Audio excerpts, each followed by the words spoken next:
அனைவருக்கும் வணக்கம். ஒரு அன்பர் என்ன பண்ணியிருக்காரு, ஒரு வீடியோ அனுப்பிச்சார். வீடியோ அனுப்பிச்சு அதில் ஒரு கோயில் வாசலில் எண்ணெய் கொதிச்சிக்கிட்டு இருக்கு. அந்த கொதிச்சிக்கிட்டு இருக்க எண்ணெயை சின்ன சொம்பில் எடுத்து மேலே ஊற்றிக்கிறாரு ஒரு பூசாரி. ஒரு சொம்பு எண்ணெயை எடுத்து மேலே ஊற்றிக்கிறாரு. கொஞ்சம் கொஞ்சமாக ஊற்றிக்கிறாரு, தெளித்த மாதிரி ஊற்றிக்கிறாரு. ஊற்றிக்கிட்டு அந்த சூடு அடங்குற வரைக்கும் அங்கேயும் இங்கேயும் போய் சுற்றுறாரு.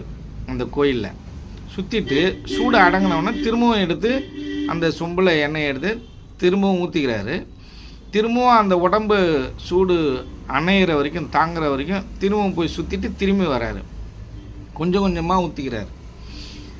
இது உண்மைதானா? இது சாத்தியமா? அவங்களுக்கு கொப்பளிக்கலையே அப்படின்னு சொல்லி கேட்டிருக்காரு. இப்போ இதெல்லாம் இல்லை, இதை விட தாண்டி நிறைய விஷயங்கள் பண்ணுறவங்க இருக்காங்க.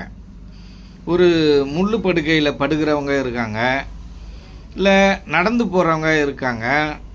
இப்படி பலப்பட்ட நபர்கள் இருக்காங்க. இதுக்கெல்லாம் ட்ரைனிங் எடுத்துப்பாங்க. இப்போ அந்த எண்ணெயை ஊற்றக்குள்ள ஒரு 100 குடம் எண்ணெய் கொதிக்க அவர் மேலே ஊற்றுனா என்ன ஆகும்? அவர் ஊற்றிப்பாரா? ஊற்றிக்க மாட்டார். அப்போ அவர் தேவைக்கேற்ப உடல் உஷ்ணத்தை தாங்குகிற அளவுக்கு கொஞ்சமாக எடுத்து ஊற்றிக்கிறாரு. அதை அடங்கிறதுக்குள்ள தோலுக்கு அது மாதிரி ஒரு சக்தி இருக்குது. அதுக்கு ட்ரைனிங் வேணும். எல்லாரும் அதை பண்ண முடியுமா? பண்ண முடியாது. அதே போல் இந்த கிளாஸை கண்ணாடி ஓடெல்லாம் கடிப்பாங்க. ஒரு பாட்டில் எடுத்து கடிப்பாங்க. அதுக்கு என்ன பண்ணுவாங்கன்னா, கீழாநெல்லி இருக்கு இல்லையா, அதை எடுத்து நல்லா அரைச்சி வாயில் வச்சுப்பாங்க. வாயில் வச்சுக்கிட்டு கடித்தோம் அப்படின்னா கிளாஸோட கடிக்கலாம். இப்படி பலதரப்பட்ட நாயுருவி அப்படின்ற ஒரு மூலிகை இருக்குது. அதோட கம்பு மாதிரி இருக்கும் அதோட விதை. அதை பவுட்ரு பண்ணி சாப்பிட்டா பசி எடுக்காது. இதை மாதிரி பச்சை தண்ணியில் விளக்கறிகிற மாரி பேய் மிரட்டின்ற ஒரு இலையை போட்டு பச்சை தண்ணியில் திரியை போட்டு விளக்கறிய வைக்கலாம்.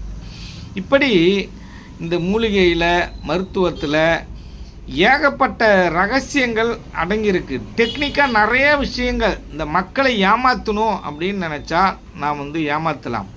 ஆனால் மக்களை ஏமாற்றுவதற்காக இதை மாதிரி பயிற்சி எடுத்துக்கிறவர்கள் மக்களை காப்பாற்றுவதற்காகவும் அவர்களை எப்படி வாழ வைக்கலாம் என்பதை பற்றியும் சிந்தித்தால் இந்த மக்களும் வாழ்ந்திருப்பார்கள், அவர்களும் வாழ்ந்திருப்பார்கள், இந்த நாடும் முன்னேறி இருக்கும்.